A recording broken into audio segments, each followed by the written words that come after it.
Terima kasih Bapak Ibu. Dan juga acara yang kedua itu berangkat dari Bapak Kepala Sekolah. Kepada beliau kami persilakan.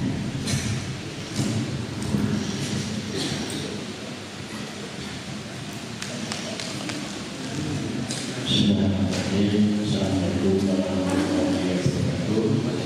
Selamat siang saudara-saudara semua. Dan Bapak yang saya hormati, alhamdulillah bersama dengan puji dan syukur yang kita terima pada saat pembelajaran ini. Allah SWT tadi saya menjadi foto akhirnya bisa apa namanya sebenarnya lebih dari 10 menit dari 7 waktu 10.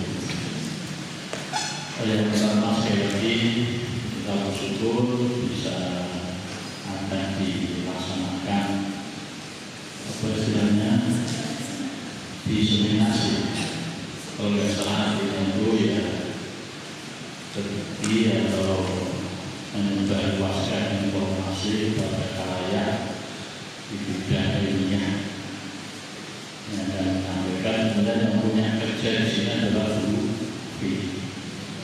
yang notabene adalah calon guru. Itu secara pribadi saya sangat mengapresiasi apa yang dilakukan Novi, yaitu mau atau masuk pada seleksi guru penggerak. Itu yang lain-lain itu mudah-mudahan segera muncul. Kemarin masuk dulu nih, karena tidak melengkapi tugas untuk kita lolos.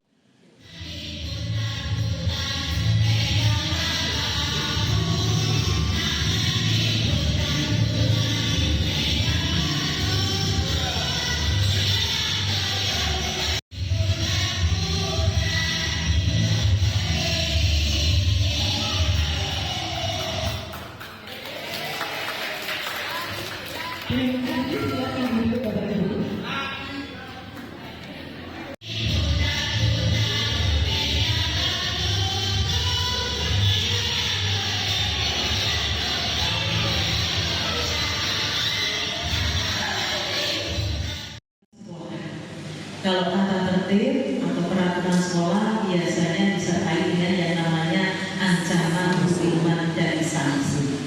Maka di sini kita diajarkan Bapak Ibu bahwa menghadapi anak-anak ini, marilah kita biasakan berbudaya positif. Pada budaya positif di sini, anak-anak ditumbuhkan kesadarannya bahwa oh saya berbuat salah. Karena saya berbuat salah, maka saya akan memperbaiki kesalahan saya tanpa harus ditekan ataupun dihukum. Nah, apakah itu sudah berhasil kita terapkan di sekolah, Bapak Ibu? Kita lihat lagi berikutnya. Oke. Budaya positif di sekolah dapat membuat murid-murid merasa nyaman. Oh, ini loh sekolahku, teruskan belajar dari pagi sampai siang itu menyenangkan. Bapak Ibu gurunya ramah-ramah, baik, bahkan sampai ada yang ngefans atau mengidolakan gurunya. Saat saya berada di kelas 7, ada anak sampai, Bu, saya titip salam dong. Kepada siapa? Kepada Bapak. Iya. Satu-satunya bisa adalah iya. Di kelas 7 ada anak yang memberikan salam. Kenapa ini? Kok tertarik ini titip salam untuk baru? Saya menilai kecerdasannya. Tepat dulu, begitu satu kata anak langsung menata sendiri. Tidak perlu banyak bicara. Keren. Oke, nanti saya sampaikan. Oke. Tapi kita perlu tahu lebih lanjut gitu. Budaya positif di sekolah selain buat nyaman, sudah aman dirasakan oleh anak. Kalau saat saya belajar tidak ada yang namanya bullying atau perundungan. Dijaga nama baik saya, dijaga pergaulan saya sehingga tidak ada yang namanya disakiti baik verbal maupun non verbal. Kemudian selain menyenangkan juga terjadi keterlibatan atau kolaborasi antara guru dengan siswa.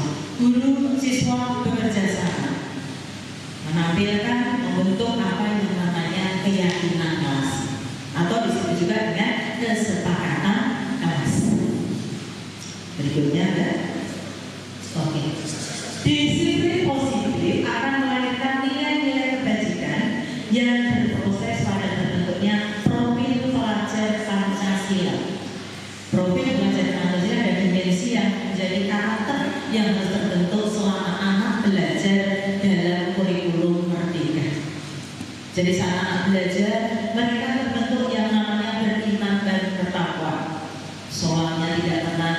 ketinggalan, bagaimana dia harus beribadah, kemudian adabnya saat berdoa, semua itu diajarkan atau ditumbuhkan dalam pembelajaran kurikulum merdeka. Kemudian dari kebinekaan global, pelajaran Pancasila, pendidikan Pancasila mengajarkan bahwa saat kita belajar di SMP 2 ada berbagai suku bangsa. Dengan berbagai suku bangsa tersebut kita belajar tidak membeda-bedakan ras, suku maupun agama. Berikutnya ada gotong royong. Tentunya gotong royongnya adalah gotong royong dalam hal yang positif, bukan gotong royong dalam ulangan itu. Dalam sebuah kurikulum merdeka diajarkan bahwa mereka belajar berkelompok, membentuk tim, bergotong royong dalam menyelesaikan sebuah misi atau pembelajaran yang berbasis proyek.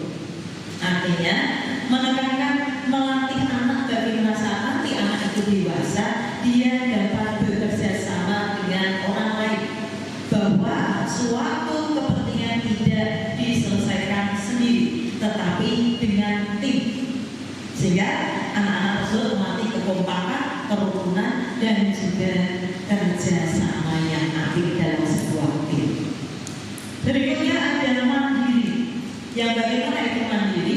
Berarti anak tersebut mampu menyelesaikan segala sesuatu dengan kemampuannya sendiri. Karena anak sekarang tidak ketinggalan dengan yang namanya IT, maka mereka bisa berusaha sendiri, belajar menggunakan media apapun yang ada di sekitarnya. Mandiri, bukan mandi sendiri. Bernalar kritis, anak-anak mampu bernalar kritis ini adalah mereka memecahkan setiap permasalahan dengan berbagai cara. Kritis dalam menanggapi sebuah permasalahan, kritis dalam dia menanggapi sebuah dilema yang datang pada dirinya ataupun di lingkungan. Anak pelatih bisa menyelesaikan masalahnya sendiri. Kemudian kreatif, anak sekarang sudah dilengkapi dengan P5, proyek penguatan profil pelajar Pancasila. Di situ anak diajarkan untuk kreatif, bukan hanya bapak ibu gurunya yang mendikte, tetapi anaknya di situ juga mampu menelurkan ide-ide, memberikan ide yang mampu mengangkat suatu tema menjadi penampilan yang menarik untuk disaksikan atau dinikmati oleh banyak pihak. Berikutnya, kan? Oke, budaya positif atau hal yang baik akan terwujud kalau guru itu punya 5 nilai. Nilai yang pertama adalah berpihak pada murid. Seperti yang diajarkan oleh Ki Hajar Dewanggono, bahwa guru itu menghamba pada siswa. Bukan berarti guru itu pembantunya siswa, bukan. Menghamba pada siswa berarti guru tersebut memenuhi kebutuhan belajar dari siswa tersebut, yang diawali dengan adanya tes diagnostik yang dilakukan pada awal tahun pelajaran, atau tes diagnostik dapat juga dilakukan pada setiap awal guru menyampaikan pelajaran. Setiap topik diuji dengan uji diagnostik terhadap guru, meskipun itu bentuknya adalah uji diagnostik yang sederhana. Berikutnya mandiri. Guru yang mandiri artinya guru tersebut bisa berdiri sendiri, kemudian menggerakkan siswanya menggunakan berbagai sumber daya yang ada di sekolah untuk mencapai pembelajaran yang bisa membawa anak pada kebahagiaan yang setinggi-tingginya. Belajar itu anak harus bahagia. Semoga tidak diterapkan Bapak Ibu. Kalau saat Bapak Ibu masuk, anak-anak sudah bahagia. Datanglah Bapak Ibu tercinta. Pelajaran tidak ada yang menempelkan kepala di meja. Jam pertama sampai dengan jam terakhir penuh dengan semangat. Itu yang diharapkan saat guru memiliki sifat mandiri. Reflektif. Guru harus reflektif, artinya berefleksi, tahu kekurangan dirinya, menggunakan atau bersama-sama dengan kelompok komunitas belajarnya berusaha memperbaiki kekurangan saya. Maka bersama kelompok mari kita temukan hal-hal positif, hal-hal lain yang bisa memperbaiki daya belajar atau kemampuan saya untuk mengajar. Lanjut, ya kan? Ya, kolaboratif dan inovatif tentunya dari kolaboratif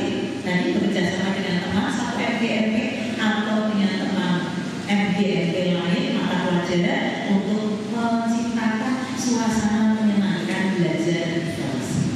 Lanjut, berikutnya inovatif. Ya. Inovatif di situ berarti menemukan terobosan-terobosan baru, menemukan inovasi pemikiran-pemikiran baru.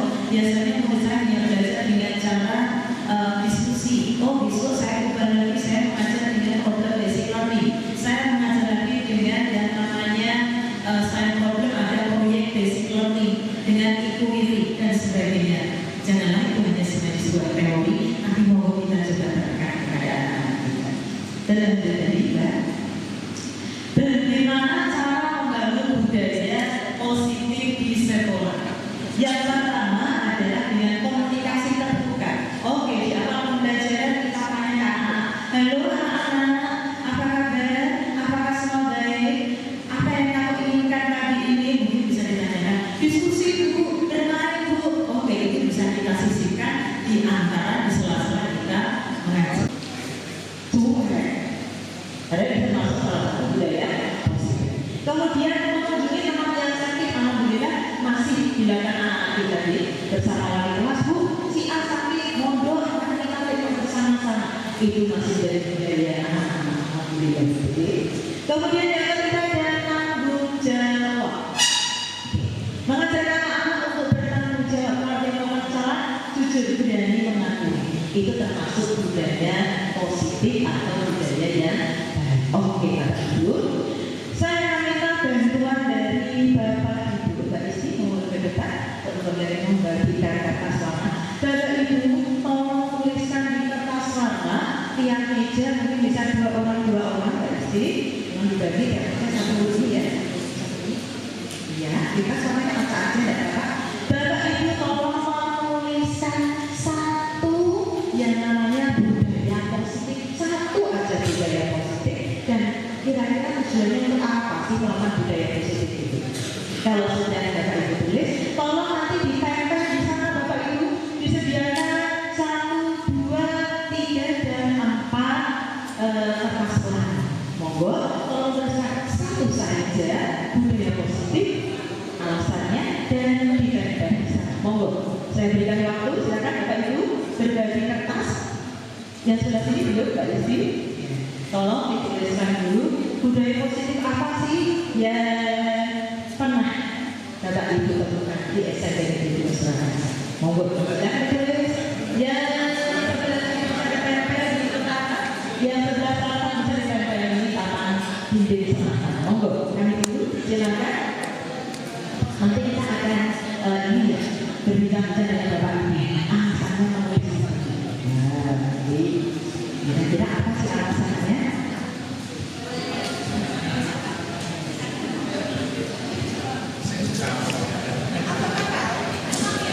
Silakan ditulis kemudian ditempel di kertas warna. Iya, sudah diawali dengan Mbak Rifa. Monggo. Apa sih disiplin positifnya? Monggo kita lihat Bapak Ibu. Iya, sudah ada 3. Monggo yang lain silahkan ditempel. Boleh di selatan, boleh di utara, atau maupun di selatan dulu. Ada 2 tempat, silakan Bapak Ibu. Nanti akan kita lihat satu persatu budaya positif ala Bapak Ibu guru itu yang seperti apa. Dan apakah itu nanti bisa kita terapkan di SMP? Monggo, silakan ditempel. Monggo, silakan. Baru 6, 7, 8. Monggo, Bapak. Yes. Yuk, biar tidak ngantuk sambil berdiri menempelkan tulisannya. Silakan. Dengan penuh semangat maskulin. Monggo, silakan.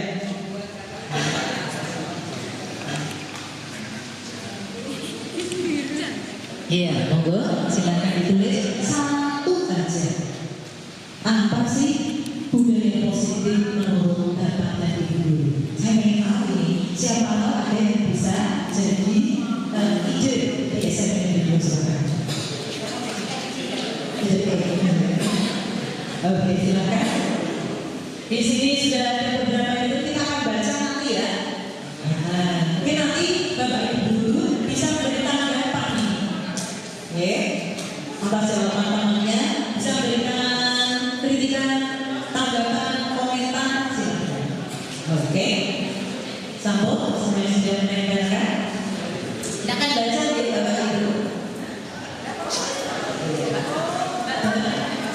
Iya, sudah dipasang ya. Silakan warna mawar.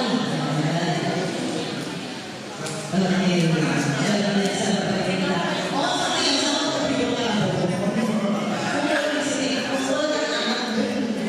Oke, masih ada yang belum lempar Mbak Rahma, ya silakan ditunggu Mbak Rahma. Mau membawa visi dari teman-temannya. Oh, yang sana pun kita yang sini dulu warna ini. Masuk. Iya. Oke, kita baca lagi Bapak Ibu nanti akan menanggapi akan silakan. Yang pertama budaya positif adalah saling tolong menolong dengan alasan manusia adalah makhluk sosial. Ada yang mau menanggapi? Atau saya bacakan dulu berikutnya. Berpakaian rapi, salam, senyum, sapa. Tujuannya menghormati guru dan menghargai teman. Itu kan lagu itu ya. Hormati guru, sayangi teman.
Kembali lagi pada dulu berikan contoh datangi jam 7 tepat, jam 7 transipe, kenapa kayak dulu jam 7 tepat, kulitnya jam 7 tepat lebih 10 menit. Nah, ya kan? Jadi itu jadi jawaban buat siswa. Terima kasih Mbak Dwi.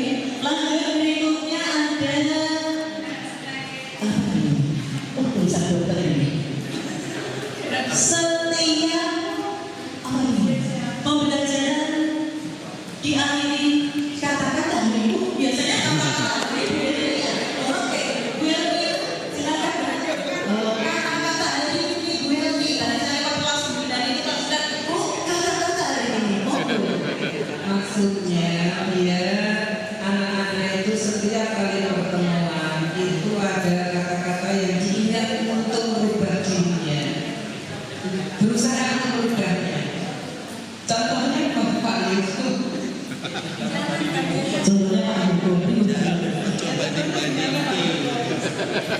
Kata-kata hari ini coba itu. Perjalanan tidak lurus. Setiap belokan pasti mempunyai makna.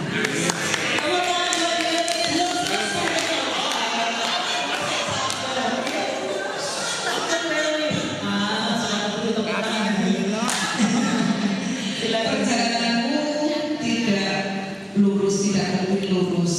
Setiap belokan mempunyai makna. Maka teruslah melangkah dan kamu akan mencapai tujuanmu. Terima kasih.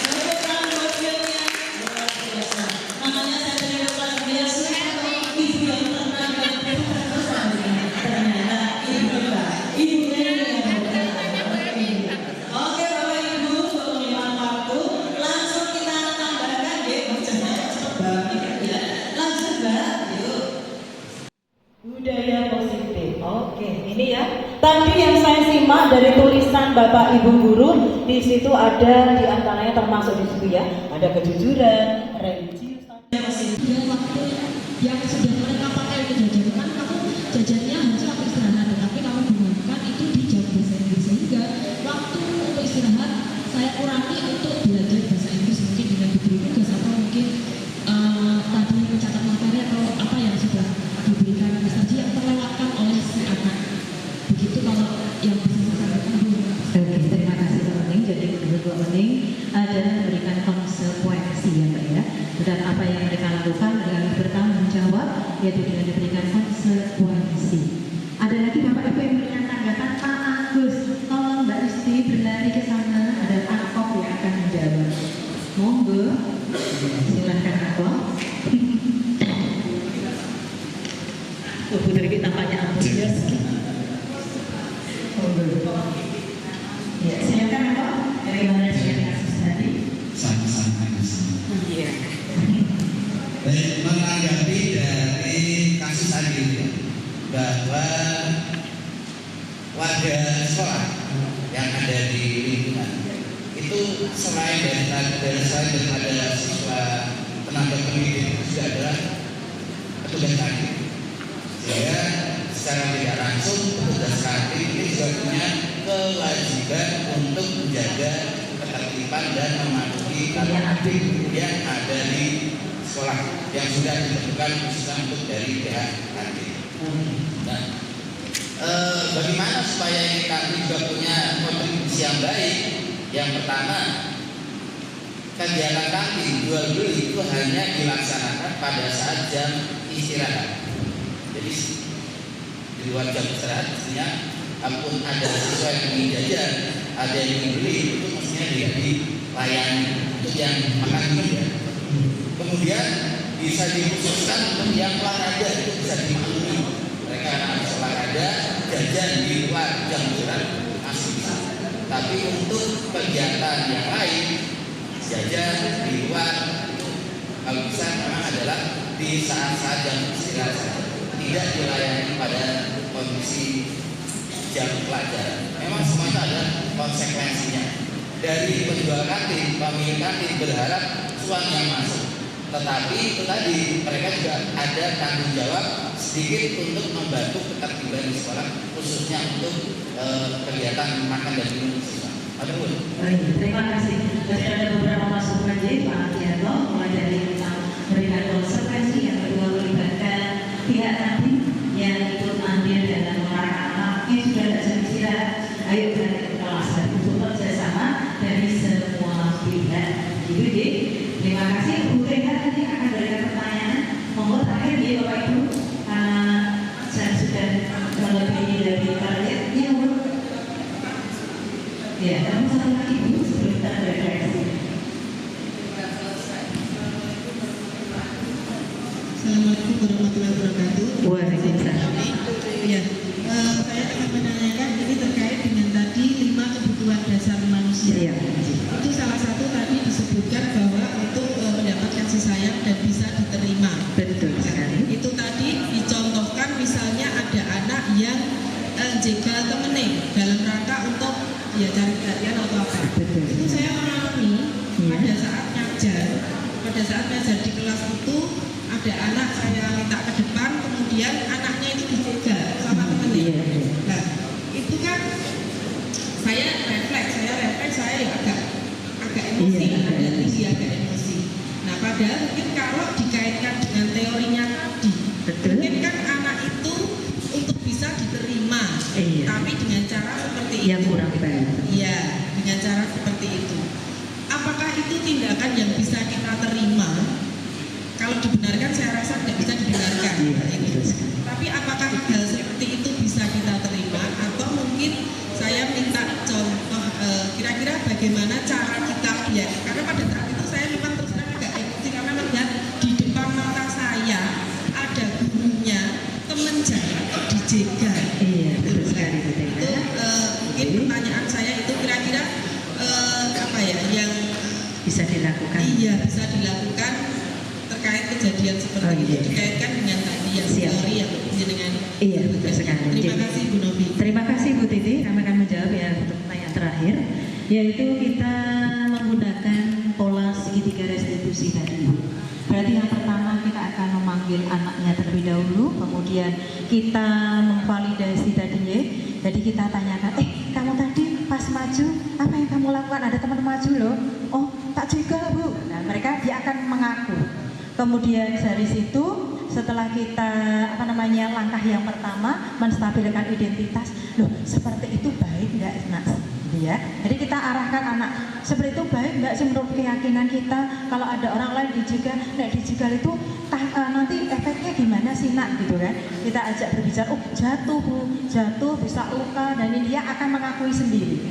Dari situ kemudian nanti kita menuju ke validasi tindakannya. Kalau kamu rasa itu salah, kamu yakin itu salah, kira-kira apa yang mau kamu lakukan?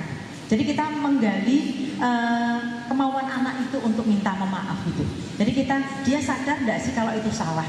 Dan kalau salah, dia sadar enggak kalau itu dia harus minta maaf? Tapi dengan menggunakan 3 langkah segitiga restitusi. Itu yang diajarkan kepada kami. Kemudian setelah kita tahu bahwa itu merasa dia, saya salah Bu, ternyata nggak baik mencari perhatian dengan cara menjegal teman.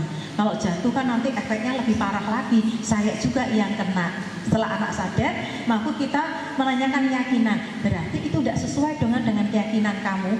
Iya Bu, tidak sesuai dengan keyakinan saya, maka kira-kira kamu mau apa untuk memperbaiki? Minta maaf, endingnya kan gitu. Kita giring anak supaya dia mau meminta maaf. Itu teorinya seperti itu Bu Teh. Tapi mungkin untuk penerapannya luas sesuai dengan gaya guru masing-masing. Maka tadi Bapak Ibu, terima kasih sekali untuk kerjasama pada hari ini untuk diseminasi budaya positif. Bapak Ibu adalah teman-teman yang luar biasa. Di akhir kegiatan saya mohon untuk sedikit berefleksi Bapak Ibu. Silakan ditulis di kertas lagi 1 kalimat refleksi untuk kegiatan hari ini dan mohon ditempel di sebelah usaha yang masih kosong. Eman-eman betul sudah menempel bersama saya tidak dipakai itu. Mana. Gitu ya. Tolong untuk ditempel. Satu orang satu silakan. Silakan nanti dibantu ditempel di sana ya. Monggo tolong. Kira-kira di sana atau tidak yang dekat. Kertasnya yuk yang masih banyak tolong disumbangkan ke tetangga yang membutuhkan, tolong diberikan. Terima kasih sekali Masya Allah. Di tengah-tengah kantor tetap Anda dapat iya Bu. Satu kata, yes. Atau satu kata, wow. Satu kata, mantap. Tolong ditempel di sana, tolong bantuannya. Saya melakukan nanti. Dan kita yang setiap wanita-wanita matang gitu. Dibantu menempel. Oke, terima kasih. Monggo ditempel, silakan. Bila kita bantu untuk menempel, kalau jauh, dua lagi bisa kita bantu. Mas Riza, monggo yang sebelah selatan tak perlu supaya tidak mengantuk, monggo. Sudah. Oke, silakan ditempel Bapak Ibu.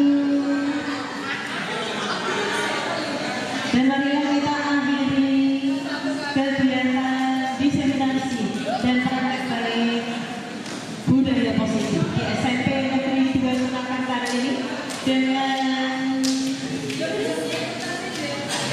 monggo ditambah dulu. Monggo silakan duduk. Waktunya sudah. Terima kasih. Terima kasih atas kerjasamanya Bapak Ibu dan juga praktek apiknya pada siang dan sore hari ini dalam berdiseminasi budaya positif. Mari kita akhiri dengan kembali berdoa menurut agama dan kepercayaan masing-masing. Dipersilakan. Terima kasih Bapak Ibu. Sekian, assalamualaikum warahmatullahi wabarakatuh. Selamat sore, salam sejahtera.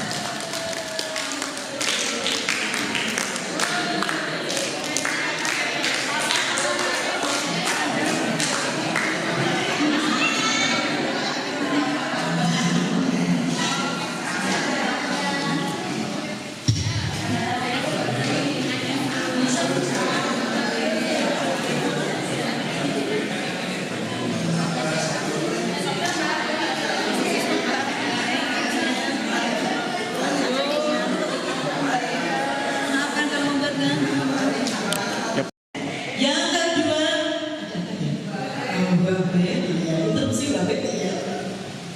yang kedua adalah kesepakatan kelas. Saya yakin Bapak Ibu sudah menguasai. Yang ketiga adalah penerapan disiplin positif. Kita ke yang nomor 1 dulu, Mbak.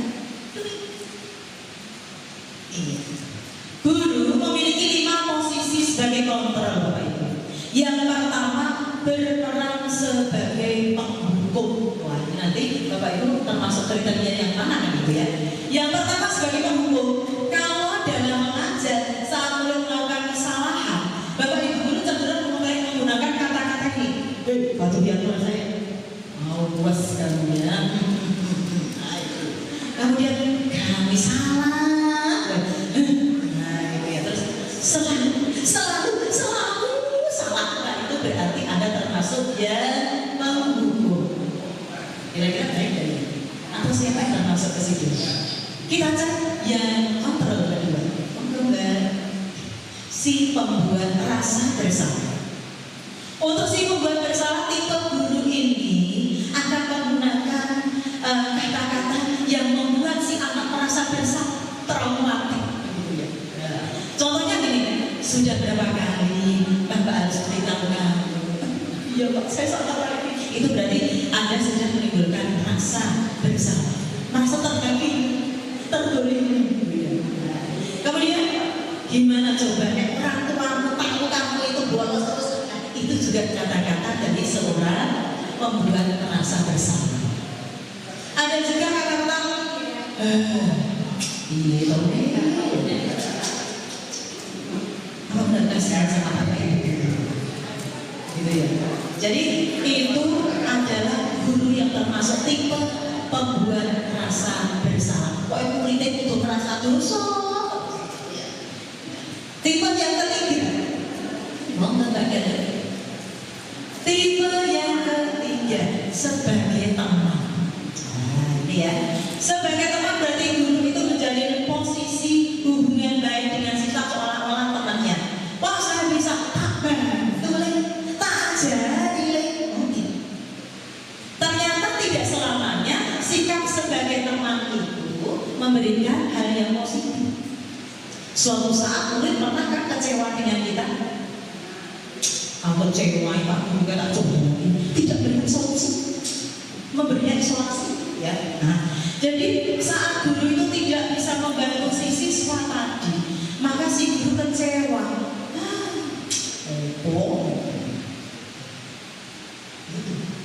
Ayolah, kita kan prank. Yuk pelajaran yang tenang loh. Membantu Bapak Ibu dikit dulu. Ayo bantu Pak Guru. Wah, tenang. Pak, ini praktik belum selesai. Wes ngomong tadi di kelas tapi di sana. Itu tidak perlu dilakukan. Berikutnya apa? Ini dia. Kalau murid merasa dikecewakan, maka murid malah stop, tidak akan mau berusaha. Terus tanya lagi, Prabowo, gitu kan? Kurang prank, Pak Guru kain. Maka kemudian dia jadi males belajar. Ya, murid menjadi ketergantungan dengan sang guru yang berperan sebagai seorang teman. Lanjut Kakak. Pemantau di sini dia akan menggunakan konsekuensi, sanksi atau konsekuensi dan meminta pertanggungjawaban murid. Nah, kamu melakukan pelanggaran A, konsekuensinya apa coba? Ya, nah, kamu tahu peraturannya apa? Enggak boleh telat. Ya, sampai kamu telat. Iya Bu, kenapa? Saya punya alasan.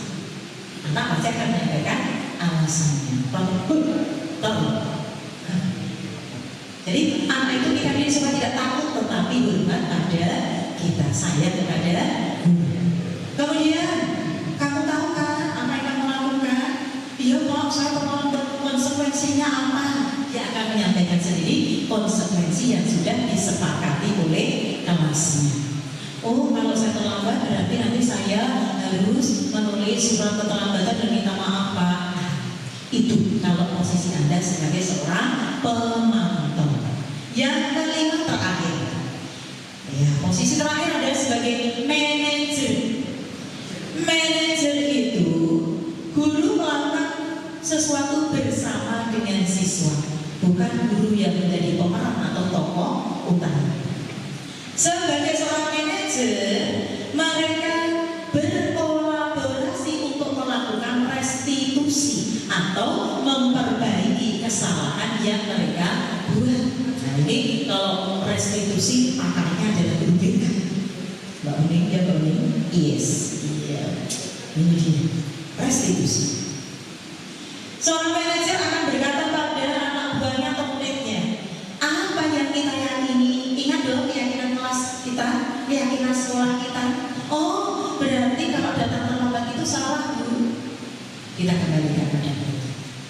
Oh, apakah kamu meyakininya? Iya Bu, terlambat itu salah. Meyakini. Lanjut. Kalau kamu meyakini, apa kamu bisa bersedia memperbaiki? Siap Bu, besok tidak akan saya ulang kembali. Itu termasuk guru yang berperan sebagai seorang manajer. Dari 5 posisi kontrol tadi, yang paling tertinggi adalah posisi sebagai seorang manajer.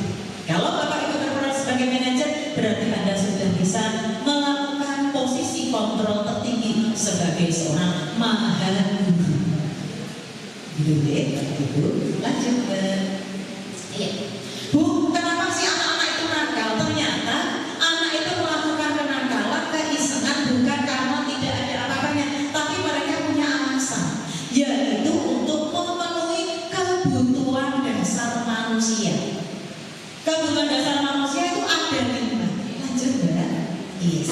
Yang pertama adalah kebutuhan untuk bertahan hidup, survive. Di sekonsone gelut.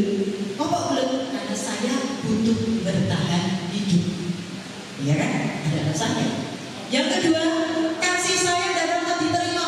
Ada teman yang senengane ngusili koncone. Sing koncone dijiliti. Sing koncone itu apa namanya? Dijegal mau lewat sikile dipasang. Ternyata dia punya kebutuhan hidup yang dicapai yaitu rasa diterima. Oh saya pengen loh dijadikan teman, punya teman banyak. Kan ada ya anak yang sendirian itu tidak punya teman. Maka kadang mereka bapak berusilan seperti itu. Biar dia diterima. Saya butuh pengakuan. Saya butuh teman. Saya butuh disayang.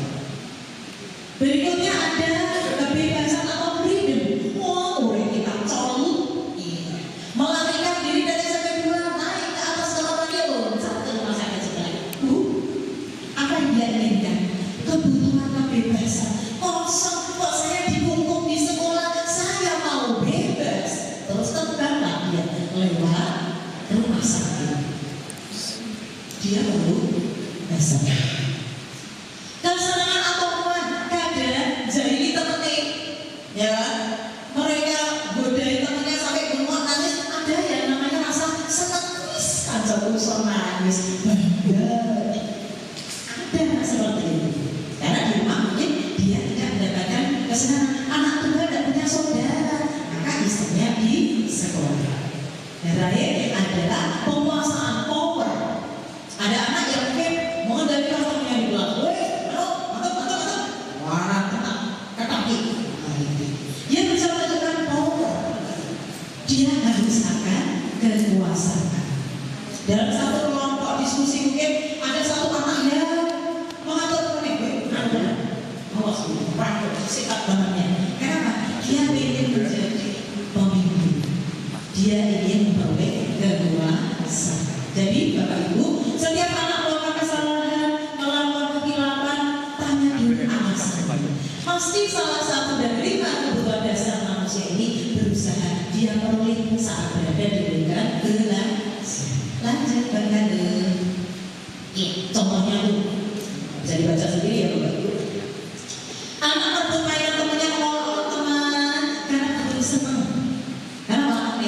yang ibu kabeh sak kelas ngekek guyu berarti seneng. Terus butuh kasih sayang. Oh, kenapa saya menjahit dan di rumah saya tidak pernah diperhatikan. Jadi saya kan senang menjadi orang lain. Jadi teman-teman sayang dengan saya, peduli dengan saya. Apapun bentuk kepeduliannya, dijauhi salah, itu kan tetap senang. Ya, kan dia butuh perhatian. Yang kedua, merasa mana? Jajaki, sama jajaki saya tolong pulang, tolong itu berarti mereka harus akan kasih sayang dan butuh diterima oleh orang lain. Contohnya itu Bapak Ibu. Lanjut. Restitusi itu apa? Restitusi adalah bagaimana menerapkan sebuah disiplin dalam memperbaiki hubungan. Hubungan yang rusak kita perbaiki, yang salah kita betulkan. Itu namanya restitusi. Konsep ini yang saya merah poinnya, yaitu murid paham, murid bertobat, terjadi pemulihan hubungan yang rusak. Jadi intinya 3 itu Bapak Ibu. Lanjut Mbak. Iya. Segitiga restitusi ada 3 langkah yang gunanya adalah menciptakan kondisi murid memperbaiki kesalahannya sehingga saat balik ke kelasnya, ke kelompoknya, mereka menjadi pribadi-pribadi yang kuat, tidak pribadi yang cengeng, bukan pribadi yang songong, bukan pribadi yang tidak paham dengan kesepakatan atau hukum. Lanjut.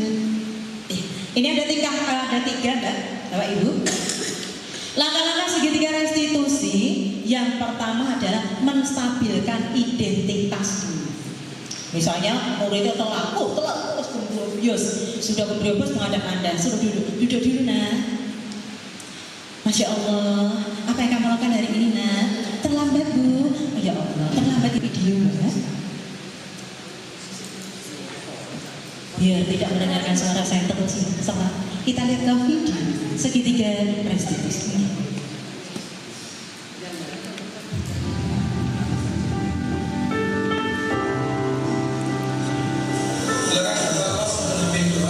Di tempat duduk siap gerak, berdoa mulai, doa selesai. Ini mirip ya? Semuanya masuk.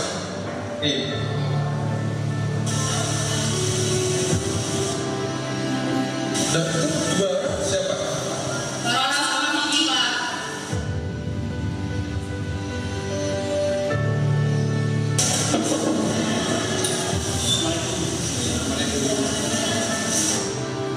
Apa-apa terlambat menuju itu. Sebentar, kalian dari mana? Jujur. Maaf Pak, dari kantin. Maaf Pak. Ini kan belum jam istirahat. Lapar ya? Iya Pak. Tadi belum sempat sarapan. Oke, silahkan kalian duduk. Tapi nanti pas jam istirahat kalian menunggu saya ya. Baik Pak, terima kasih.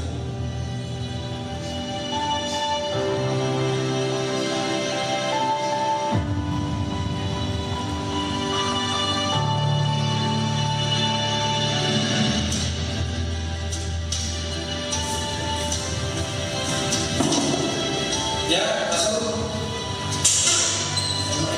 Waalaikumsalam. Oh, barang lagi.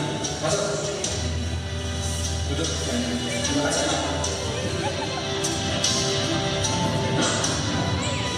Maria, ini coba kalian ceritakan jelas kenapa kalian tadi kantin dan terlambat masuk di jam pelajaran saya.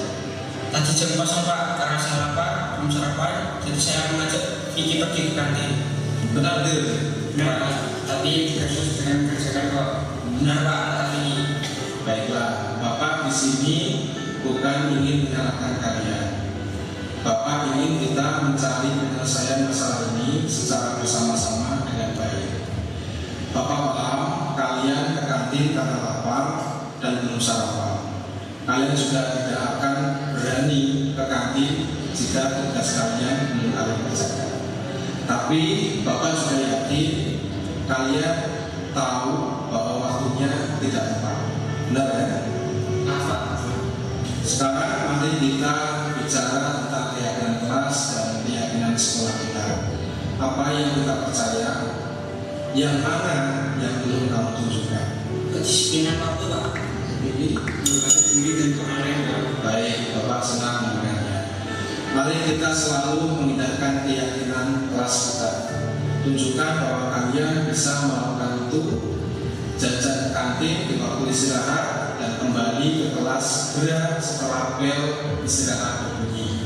Ya sudah, silakan kalian kembali ke kelas. Baik Pak, terima kasih. Assalamualaikum. Iya, Bapak Ibu, itu tadi salah satu peristiwa yang melibatkan segitiga restitusi. Mungkin ada yang memberikan tanggapan, Bapak Ibu? Monggo, silahkan. Tanggapan untuk peristiwa. Oh, Mr. G, silahkan Mr. G.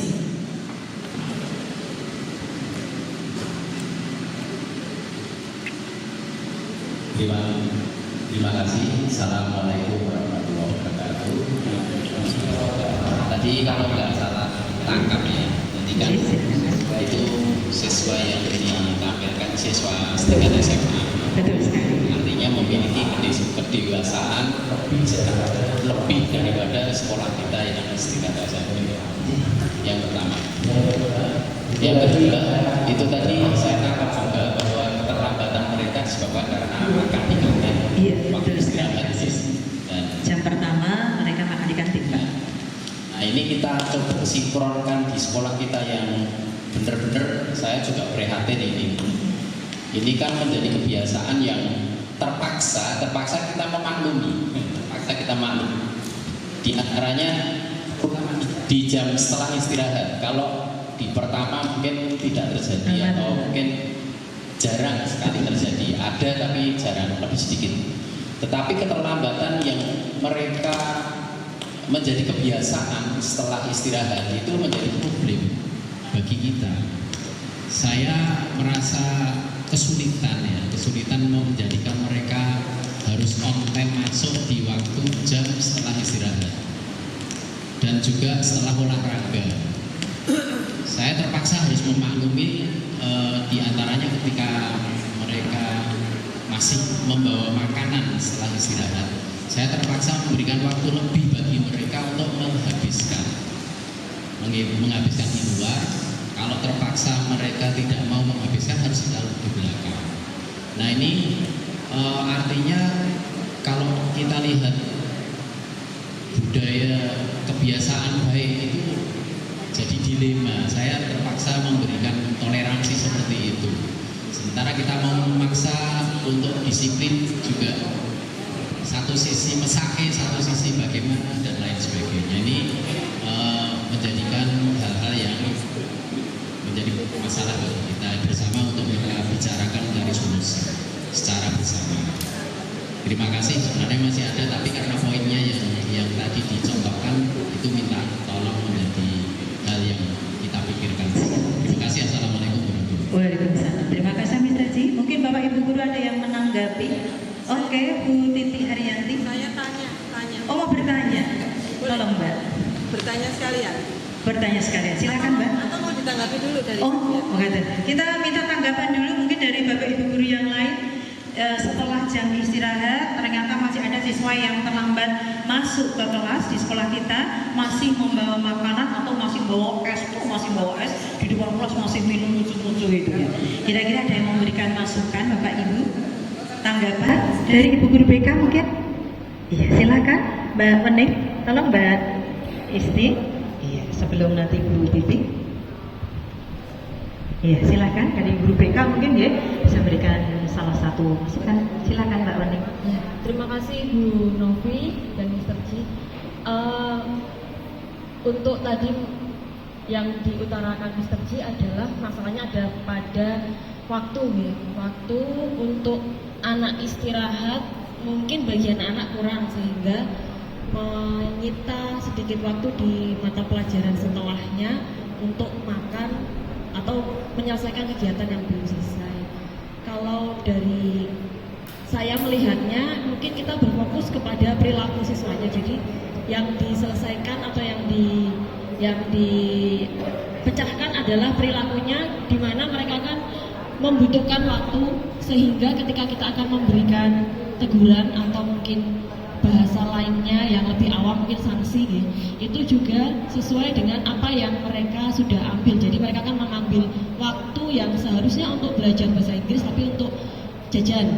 Nah, jadi mungkin pada saat istirahat kita ambil juga waktu yang sudah mereka pakai untuk jajan. Kan kamu jajannya harusnya waktu istirahat, tetapi kamu gunakan itu di jam bahasa Inggris, sehingga waktumu untuk istirahat saya kurangi untuk belajar bahasa Inggris, mungkin dengan diberi tugas atau mungkin tadi mencatat materi atau apa yang sudah diberikan Mr. Ji yang terlewatkan oleh si anak. Begitu kalau yang bisa saya sampaikan Bu ya. Oke, terima kasih Mbak Wening. Jadi menurut Mbak Wening adalah memberikan konsekuensi ya. Ada lagi Bapak Ibu yang memberikan tanggapan? Pak Agus, tolong Mbak Isti berlari ke sana. Ada Akop yang akan menjawab. Monggo, silahkan Akop. Oh, Bu Tri tampaknya antusias. Monggo. Ya, silakan Akop. Bagaimana dengan kasus tadi? Sama-sama. Iya.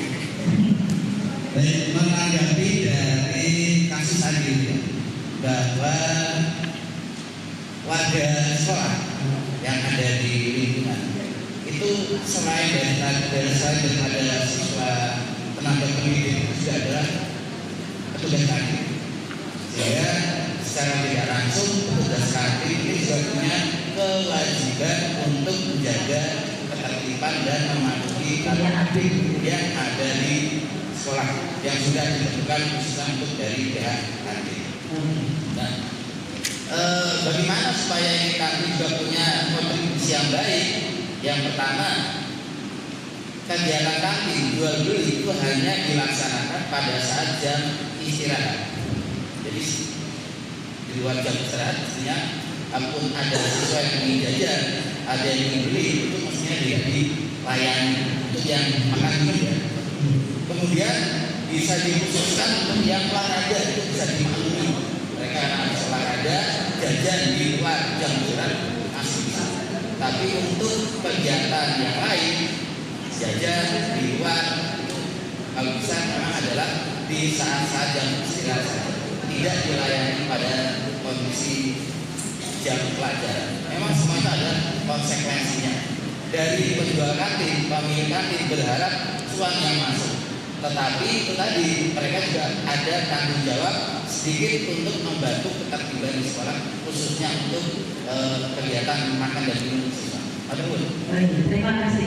Masih ada beberapa masukan Pak Adianto, mulai dari tentang memberikan konsekuensi, yang kedua melibatkan pihak kantin yang ikut andil dalam melarang anaknya sudah tidak bisa istirahat. Ayo berani ke kelas dan untuk kerjasama dari semua pihak. Gitu. Terima kasih. Bu Rehat nanti akan berikan pertanyaan. Monggo terakhir ya Bapak Ibu, saya sudah melebihi dari target. Ya Bu. Ya, kamu satu lagi Bu sebelum kita berefleksi. Assalamualaikum warahmatullahi wabarakatuh. Waalaikumsalam. Ya, saya ingin menanyakan ini terkait dengan tadi 5 kebutuhan dasar manusia. Ya. Itu salah satu tadi disebutkan bahwa untuk mendapat kasih sayang dan bisa diterima. Betul sekali. Itu tadi dicontohkan misalnya ada anak yang jegal temenin dalam rangka untuk ya cari perhatian atau apa. Betul. Itu saya mengalami pada saat ngajar di kelas itu ada anak saya minta ke depan, kemudian anaknya itu dijegal sama temennya. Nah, itu kan saya refleks saya agak emosi, ada tinggi agak emosi. Nah, padahal mungkin kalau dikaitkan dengan teorinya tadi, mungkin kan anak itu untuk bisa diterima, tapi dengan cara seperti itu. Yang kurang baik. Iya, dengan cara seperti itu. Apakah itu tindakan yang bisa kita terima? Kalau dibenarkan saya rasa tidak bisa dibenarkan. Tapi apakah hal seperti itu bisa kita terima? Atau mungkin saya minta contoh kira-kira bagaimana cara kita biar, karena pada saat itu saya memang terus terang agak emosi karena melihat di depan mata saya ada gurunya teman jalan kok dijegal. Iya, betul sekali. Itu mungkin pertanyaan saya itu kira-kira apa ya yang bisa dilakukan? Iya, bisa dilakukan terkait kejadian seperti itu dikaitkan dengan tadi yang teori yang dengan iya betul sekali. Terima kasih Bu Novi. Terima kasih Bu Titi. Kami akan menjawab ya untuk pertanyaan terakhir, yaitu kita menggunakan pola segitiga restitusi tadi. Berarti yang pertama kita akan memanggil anaknya terlebih dahulu, kemudian kita memvalidasi tadinya. Jadi kita tanyakan, kamu tadi pas maju apa yang kamu lakukan? Ada teman maju loh. Oh tak juga Bu. Nah mereka dia akan mengaku.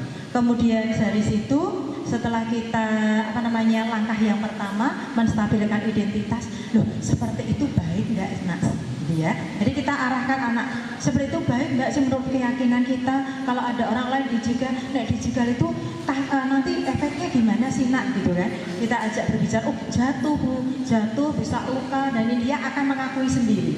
Dari situ kemudian nanti kita menuju ke validasi tindakannya. Kalau kamu rasa itu salah, kamu yakin itu salah, kira-kira apa yang mau kamu lakukan?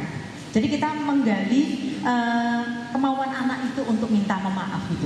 Jadi dia sadar enggak sih kalau itu salah? Dan kalau salah dia sadar enggak kalau itu dia harus minta maaf. Tapi dengan menggunakan 3 langkah segitiga restitusi. Itu yang diajarkan kepada kami. Kemudian setelah kita tahu bahwa itu merasa dia saya salah Bu, ternyata nggak baik karena mencari perhatian dengan cara menjegal teman. Kalau jatuh kan nanti efeknya lebih parah lagi, saya juga yang kena. Setelah anak sadar, maka kita menanyakan keyakinan. Berarti itu tidak sesuai dengan keyakinan kamu. Iya Bu, tidak sesuai dengan keyakinan saya, maka kira-kira kamu mau apa untuk memperbaiki? Minta maaf, endingnya kan gitu. Kita giring anak supaya dia mau meminta maaf. Itu teorinya seperti itu Bu Teha. Tapi mungkin untuk penerapannya luas sesuai dengan gaya guru masing-masing. Makanya ya Bapak Ibu, terima kasih sekali untuk kerjasama pada hari ini untuk diseminasi budaya positif. Bapak Ibu adalah teman-teman yang luar biasa. Di akhir kegiatan saya mohon untuk sedikit berefleksi Bapak Ibu. Silakan ditulis di kertas lagi 1 kalimat refleksi untuk kegiatan hari ini dan mohon ditempel di sebelah utara yang masih kosong. Eman-eman betul-betul sudah menempel bersama saya tidak dipakai itu. Mana. Begitu ya. Tolong untuk ditempel. Ya. 1 orang 1 silakan. Ya. Silakan nanti dibantu ditempel di sana ya. Ya. Monggo tolong. Kira-kira di sana tidak yang dekat. Kertasnya yuk yang masih banyak tolong disumbangkan ke tetangga yang membutuhkan, tolong diberikan. Terima kasih sekali Mas Yunus. Di tengah-tengah untuk tetap Anda bagian dulu. 1 kata, yes, atau 1 kata, wow, 1 kata, mantap.